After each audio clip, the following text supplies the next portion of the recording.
남은 생명은 3개월, 길어야 6개월입니다. 정말 유감입니다. 파리 생루이 병원 진료실에 그 말이 떨어지자 분위기는 차가워졌습니다. 마르셀 디퐁 교수는 영상 자료를 다시 한번 확인하며 고개를 절레절레 흔들었습니다. 프랑스에서 가장 권위 있는 혈액 종양 전문의로 알려진 그의 진단은 냉정했습니다. 급성 골수성 백혈병 M치령, 이미 상당히 진행된 상태입니다. 현대 의학으로는 의사의 목소리가 멀게만 들렸습니다.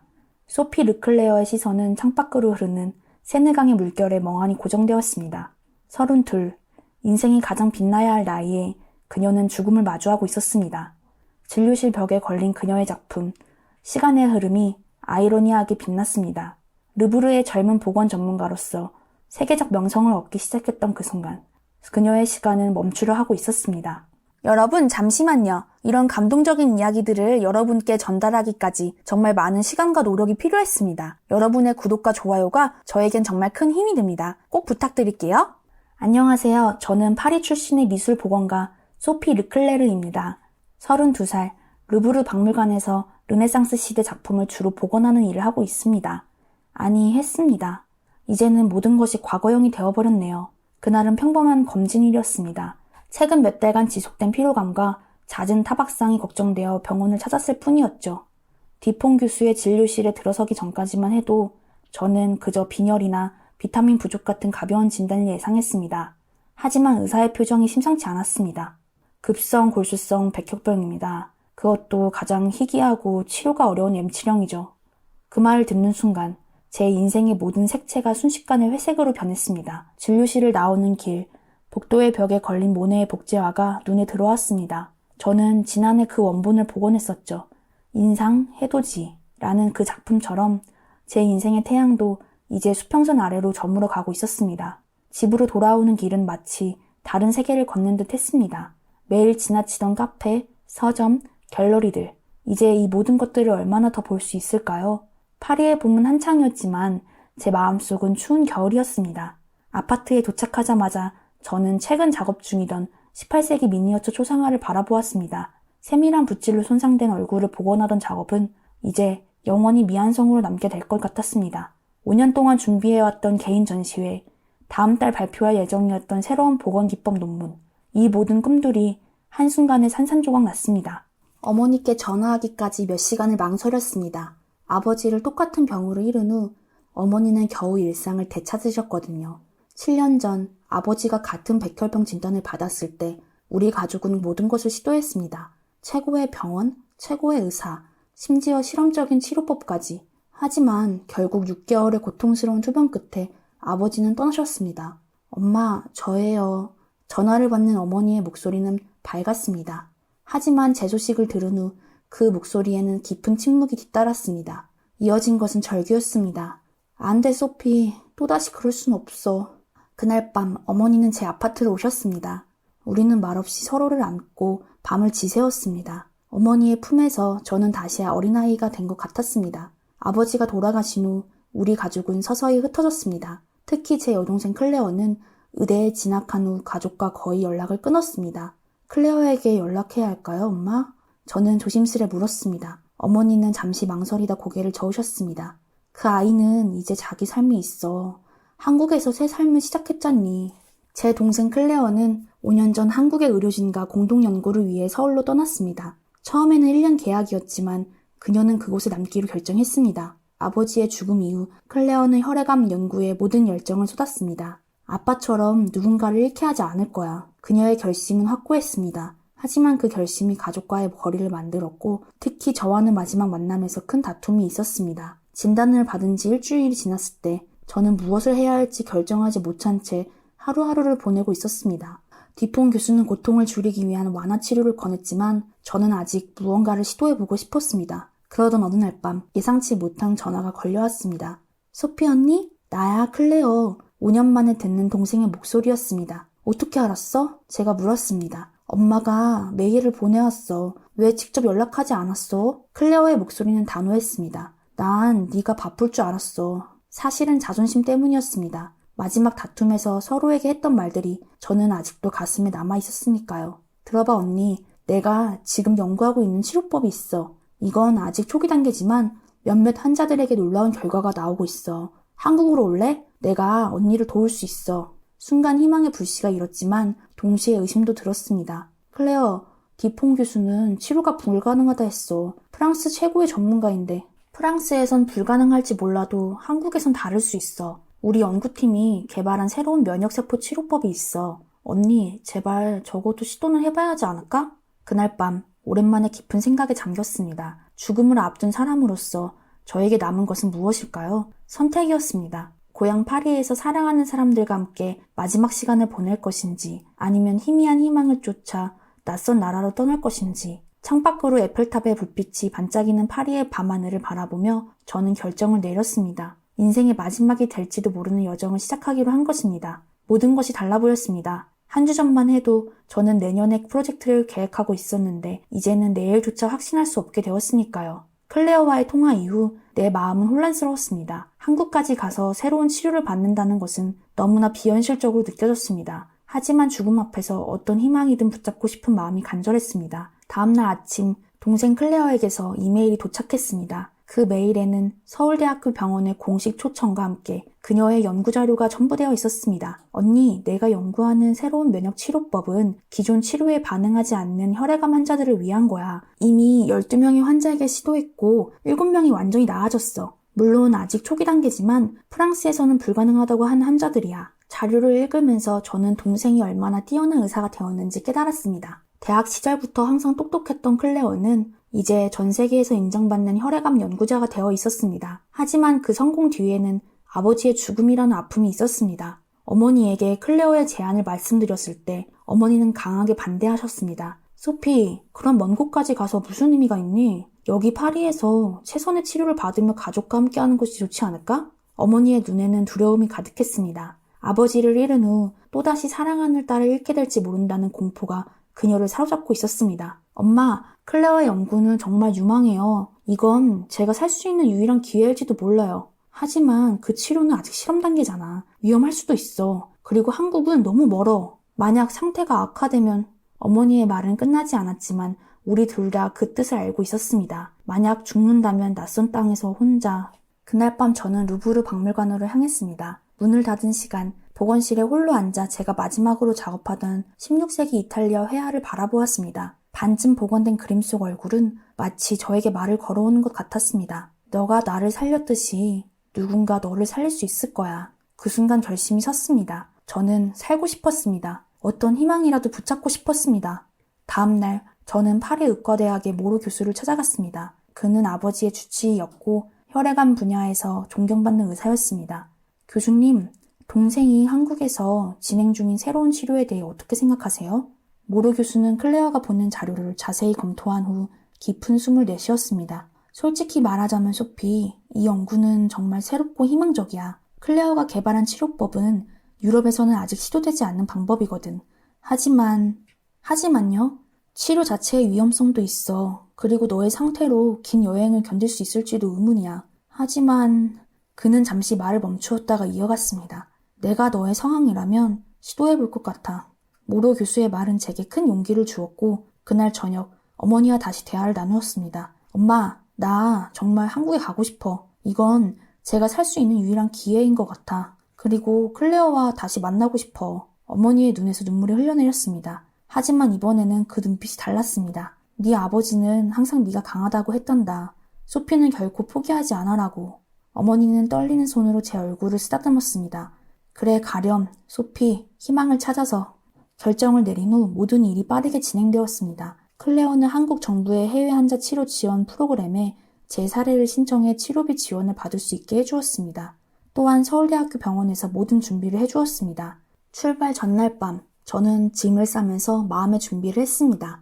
여권, 의료기록, 약물, 그리고 작은 사진첩 하나, 아버지와 함께했던 추억이 담긴 사진들이었습니다.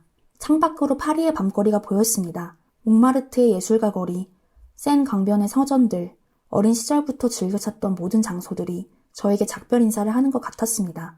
이곳을 다시 볼 수 있을까? 그 생각에 가슴이 너무 아팠지만 동시에 새로운 희망이 솟아올랐습니다. 다음날 아침 공항으로 향하는 차 안에서 어머니는 제 손을 꼭 잡았습니다. 소피, 무슨 일 있어도 넌 혼자가 아니야.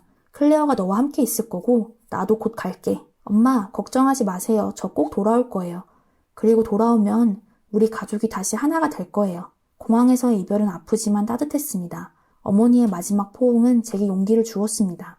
비행기에 오르며 저는 미지의 여정을 시작하는 것이 아니라 새로운 삶을 향해 나아가고 있다고 스스로를 설득했습니다. 12시간의 비행 동안 저는 클레어가 보내준 치료 정보와 한국에 대한 기본 정보를 읽었습니다. 한국의 의료 시스템, 특히 서울대학교 병원의 최신 의료 기술에 대한 설명은 너무 놀라웠습니다.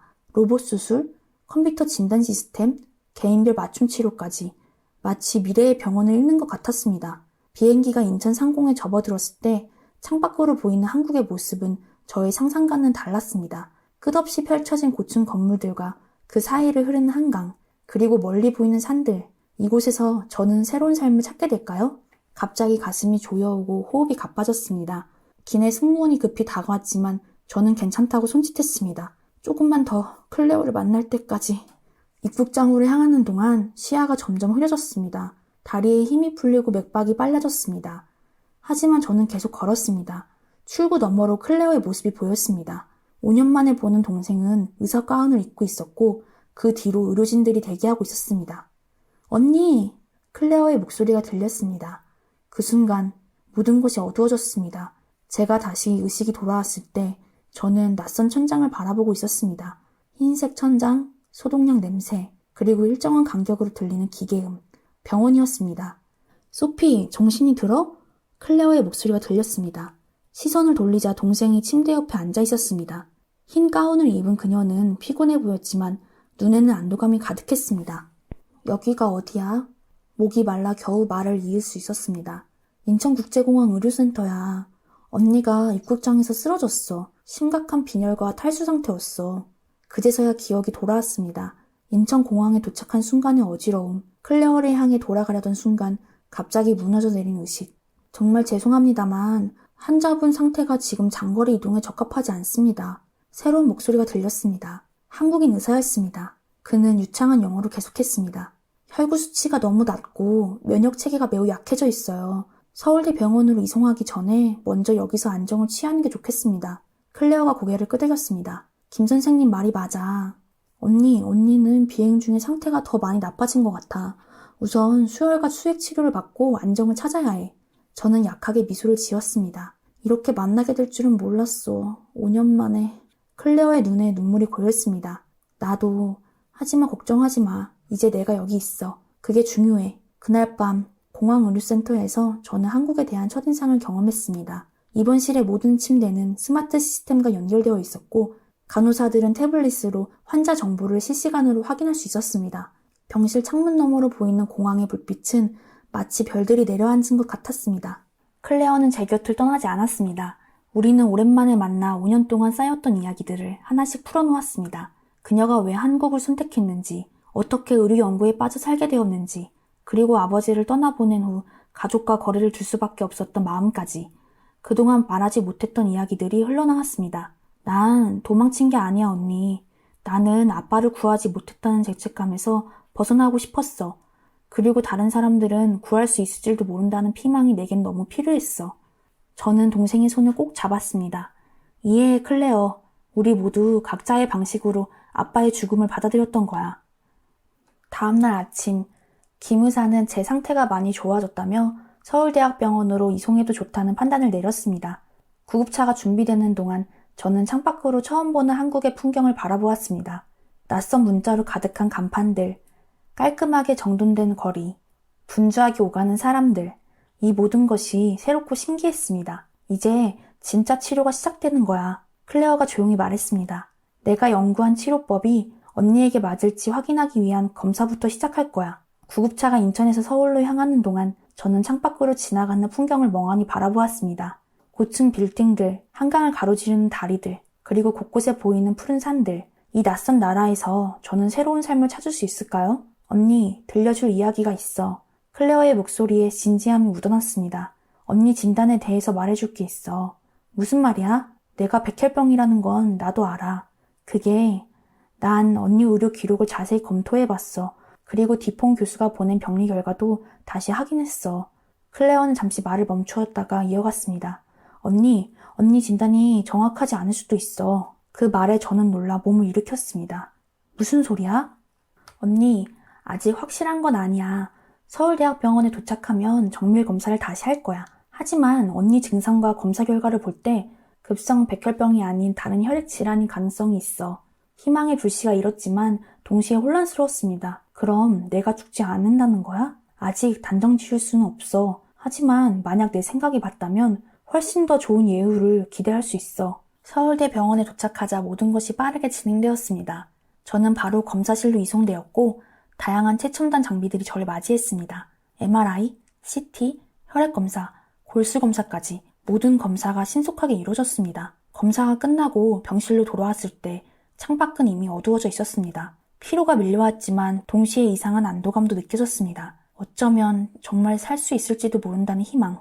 밤이 깊어갈 무렵 클레어가 다른 의사들과 함께 병실에 들어왔습니다. 그들의 표정에서 무언가 중요한 소식이 있음을 알 수 있었습니다. 언니, 박 교수님이야. 우리 병원 혈액종양학과 과장님이시고 내 멘토셔. 클레어가 옆에 서 있는 중년의 한국인 의사를 소개했습니다. 만나서 반갑습니다, 르클레어 씨. 박 교수는 부드러운 미소를 지으며 말했습니다. 당신의 검사 결과에 대해 이야기하고 싶습니다. 저는 긴장된 마음으로 고개를 끄덕였습니다. 르클레어 씨, 당신은 급성 골수성 백혈병이 아닙니다. 그 말에 저는 숨을 들이켰습니다. 당신의 상태는 중증 재생 불량성 빈혈이라고 하는데 골수가 충분한 혈액세포를 생산하지 못하는 상태라고 하죠. 심각한 질환이지만 백혈병보다는 치료 가능성이 훨씬 높습니다. 말을 이어가는 박 교수의 목소리가 희미하게 들렸습니다. 제 귀에는 당신의 백혈병이 아닙니다. 라는 말만 계속 울려 퍼졌습니다. 눈물이 볼을 타고 흘러내렸습니다. 그럼 내가 죽지 않는다는 건가요? 클레어가 제 손을 꼭 잡았습니다. 언니, 재생불량성 빈혈도 심각한 질환이야. 하지만 우리 병원에서 새롭게 개발한 줄기세포 치료와 면역조절 요법으로 완치 가능성이 높아. 프랑스에서는 시간이 없다고 생각했지만 여기서는 충분한 시간이 있어. 그 순간 저는 깨달았습니다. 죽음을 각오하고 떠난 이 여정이 오히려 제게 새로운 삶을 선물할지도 모른다는 것을요. 창밖으로 서울의 밤하늘이 보였습니다. 낯선 도시의 불빛이 마치 희망의 별처럼 빛나고 있었습니다. 진단이 바뀐 다음날 저는 서울대병원의 국제환자 전용 병동으로 옮겨졌습니다. 창문 너머로 보이는 서울의 전경은 놀라웠습니다. 높은 빌딩들 사이로 푸른 산이 보였고 멀리 한강이 반짝이고 있었죠. 언니, 오늘부터 본격적인 치료를 시작할 거야. 클레어는 태블릿을 들고 제 병상을 방문했습니다. 재생불량성 빈혈 치료를 위한 최적의 계획을 세웠어. 병실에 들어온 박 교수는 친절한 미소로 저를 맞이했습니다. 르클레어 씨, 먼저 행운을 빕니다. 당신이 프랑스에서 받은 잘못된 진단이 오히려 당신을 한국으로 이끌었네요. 여기서는 당신의 질환을 위한 최신 치료법이 있습니다. 박 교수는 벽에 설치된 대형 스크린을 켰습니다. 화면에는 제 혈액 검사 결과와 골수 상태가 3D로 표시되었습니다. 저희 병원에서는 AI 맞춤형 치료 시스템을 사용합니다. 환자의 모든 의료 데이터를 분석해 개인에게 가장 효과적인 치료법을 찾아주죠. 정말 놀라웠습니다. 컴퓨터가 제 유전자 정보, 혈액 검사 결과, 과거의 병력을 모두 분석하여 최적의 치료법을 제시한다니요. 르클레어 씨, 리클레 씨의 경우 골수 줄기세포 이식과 새로운 면역 조절제 치료를 병행하는 것이 가장 효과적일 것으로 예상됩니다. 첫 치료를 시작한 날, 저는 처음으로 한국 의료의 놀라운 기술을 경험했습니다. 치료실은 마치 미래에서 온 듯했습니다. 모든 장비가 자동화되어 있었고 의료진은 태블릿으로 모든 것을 제어했습니다. 특히 놀라웠던 것은 스마트 모니터링 시스템이었습니다. 제 침대에 설치된 센서가 체온, 맥박, 혈압은 물론 혈중酸소 농도까지 실시간으로 측정했습니다. 조금이라도 이상 징후가 있으면 바로 의료진에게 알림이 가는 시스템이었죠. 이 시스템 덕분에 우리는 문제가 심각해지기 전에 미리 대응할 수 있어요. 간호사가 설명해 주었습니다. 야간에서도 환자 상태를 지속적으로 모니터링하죠. 치료가 시작된 지 일주일이 지났을 때 저는 처음으로 병실 밖을 나갈 수 있었습니다. 휠체어를 타고 병원 내부를 구경하는 동안 더 많은 놀라운 기술들을 만났습니다. 복도를 조용히 미끄러지듯 다니는 배달 로봇은 약품과 식사를 나르고 있었고 로비에는 대형 디지털 안내 시스템이 설치되어 있었습니다. 심지어 방문객을 위한 통역 로봇도 있었죠. 여기 정말 다른 세상 같아. 제가 놀라움을 감추지 못하고 말했습니다. 클레어는 웃었습니다. 이게 내가 한국을 떠나지 못하는 이유야, 언니. 의료기술이 매일 발전하고 있어. 특히 우리 병원은 세계 최고 수준이지. 치료 후 2주차에 접어들면서 의료진은 제 정신건강에도 관심을 가졌습니다. 정신건강의학과 김 교수는 제게 특별한 프로그램을 제안했습니다. 르클레어 씨, 신체적 치료만큼 정신적 안정도 중요합니다. 저희 병원에서는 통합치유 프로그램을 운영하고 있어요. 관심 있으실까요? 그렇게 저는 미술치료에 참여하게 되었습니다. 제 전공은 살려 그림을 그리고 작품을 만드는 활동이었죠. 처음에는 의아했지만 이 활동이 제 회복에 큰 도움이 된다는 것을 곧 깨달았습니다. 창작 활동은 스트레스 호르몬을 줄이고 면역 체계를 강화합니다. 김 교수는 과학적 근거를 설명해 주었습니다. 특히 르클레어 씨처럼 예술적 재능이 있는 분에게는 더욱 효과적이죠. 놀랍게도 제 혈액 수치는 점점 좋아지기 시작했습니다. 처음에는 천천히 그리고 점점 빠르게 회복되어 갔습니다. 치료 한 달째, 저는 환자들을 위한 미술 수업을 시작했습니다. 특히 소아병동의 아이들과 함께하는 시간은 제게 큰 기쁨을 주었습니다. 프랑스 문화와 예술에 대해 이야기하며 아이들과 함께 파리의 풍경을 그리기도 했죠. 소피쌤, 이게 에펠탑이에요? 한 아이가 그림을 들어 보이며 물었습니다. 맞아. 정말 잘 그렸다. 저는 미소를 지었습니다. 아이들과 함께하는 시간이 늘어날수록 제 마음속 어둠은 점점 사라져갔습니다. 죽음을 앞두고 있다고 생각했던 제가 이제는 다른 이들에게 희망과 기쁨을 나누고 있었으니까요. 치료 2달 차에 접어들었을 때 박 교수는 놀라운 소식을 전했습니다. 르클레어 씨, 놀라운 회복세를 보이고 계십니다. 혈액 수치가 거의 정상 범위에 가까워졌어요. 이 속도라면 예상보다 훨씬 빨리 퇴원이 가능할 것 같습니다. 정말 기적 같은 일이었습니다. 프랑스에서 6개월 시한부 선고를 받았던 저는 이제 새로운 삶을 바라보고 있었습니다. 병실에서 창밖을 바라보며 저는 처음으로 한국의 가을을 맞이했습니다. 병원 정원의 나무들이 붉게 물들어가는 모습이 마치 제 안에 다시 피어나는 생명력 같았습니다. 어느 날 클레어가 흥분한 표정으로 병실에 들어왔습니다. 언니, 좋은 소식이 있어. 우리 연구팀이 언니 사례를 바탕으로 새로운 논문을 발표하게 됐어. 잘못된 진단과 국제의료협력의 중요성이라는 주제로. 정말? 내 이야기가 다른 사람들에게도 도움이 될 수 있다니 너무 기쁘다. 그뿐만이 아니야. 프랑스 의료진들이 우리 치료법에 관심을 보이고 있어. 디퐁 교수도 직접 연락해왔어. 앞으로 더 많은 환자들이 도움을 받을 수 있을 거야. 3개월의 치료 끝에 저는 마침내 퇴원할 수 있게 되었습니다. 아직 정기적인 검진은 필요했지만 이제 병원 밖에서 생활할 수 있을 만큼 건강해진 것이죠. 퇴원하는 날 병원 로비에는 작은 깜짝 파티가 준비되어 있었습니다. 소아병동의 아이들이 그린 그림들로 꾸며진 공간에서 의료진과 함께 제 회복을 축하했습니다. 르클레어 씨, 당신의 회복은 우리 모두에게 큰 기쁨입니다. 박 교수는 따뜻한 미소와 함께 말했습니다. 잊지 마세요. 이건 끝이 아니라 새로운 시작이에요. 그 말에 고개를 끄덕였습니다. 정말로 이것은 제 인생의 새로운 시작이었습니다. 죽음을 준비하러 왔던 나라에서 저는 오히려 새 삶을 선물 받았으니까요. 병원을 나서는 순간 서울의 햇살이 제 얼굴을 따뜻하게 비추었습니다. 이제 저는 2개의 고향을 가진 사람이 되었습니다. 파리와 서울, 2 도시가 제 이야기의 일부가 된 것이죠. 퇴원 후 저는 서울의 한 아파트에서 2달간 더 머물렀습니다.